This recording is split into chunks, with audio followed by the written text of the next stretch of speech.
For decades, psychiatrists have been chasing a ghost called the schizophrenia prodrome. But here is the problem with the classical prodrome.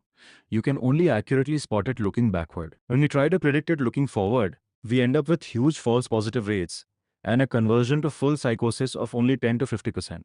That is why modern clinical psychiatry is making a massive shift. We are moving away from retrospective guessing and toward prospective identification using constructs like clinical high risk and attenuated psychosis syndrome.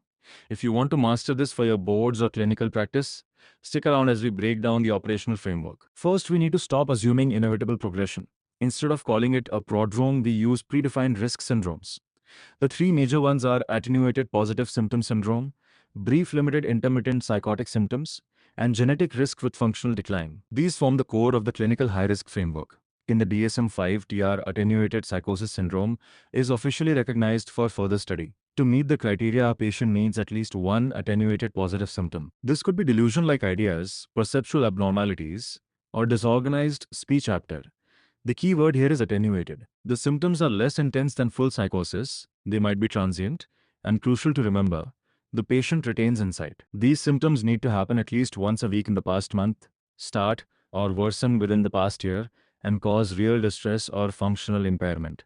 And of course, you have to rule out substance use, mood disorders, or a medical illness. Subjective clinical judgment is not enough anymore. To get specific, we use validated tools like the SIPS, which is the gold standard research tool, or the CARMS developed in Australia, which heavily emphasizes intensity and functional decline. These tools help reduce bias. But you also have to layer on risk modifiers. Look for core risk factors like a family history of psychosis, a sudden drop in academic or occupational functioning, social withdrawal, and especially cannabis use. In the research domain, we are also tracking neurobiological correlates like striatal dopamine dysregulation and hippocampal hyperactivity, though you will not test for those in a standard clinic.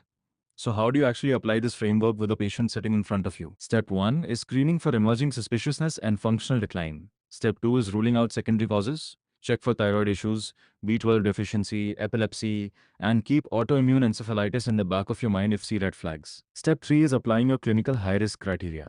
Step 4 is risk communication, and this is where many clinicians mess up. You must avoid deterministic language. Frame their experience as a vulnerability state and emphasize monitoring and prevention. Finally, step 5 is management. Your frontline tools are psychoeducation, cognitive behavioral therapy for psychosis, and family intervention. Focus on sleep regulation and getting them to stop using substances. Low-dose antipsychotics should be strictly reserved only for high-risk cases with severe distress. Here's your high-yield distinction for the wards. In attenuated psychosis, insight is preserved, severity is mild to moderate, and reality testing is partially intact. In full psychosis, insight is absent, severity is severe, and reality testing is grossly impaired. The bottom line is that the prodrome is a retrospective concept. Attenuated psychosis is a prospective operational construct. We do not use prodrome as a formal diagnosis because it has a low positive predictive value, raises major ethical concerns with labeling, and risks unnecessary antipsychotic exposure given the high spontaneous remission rates. We want to identify risk states without over-pathologizing normative variation. Hit the like button if this framework helps clarify your clinical approach, and let me know in the comments which psychiatric criteria you want operationalized next.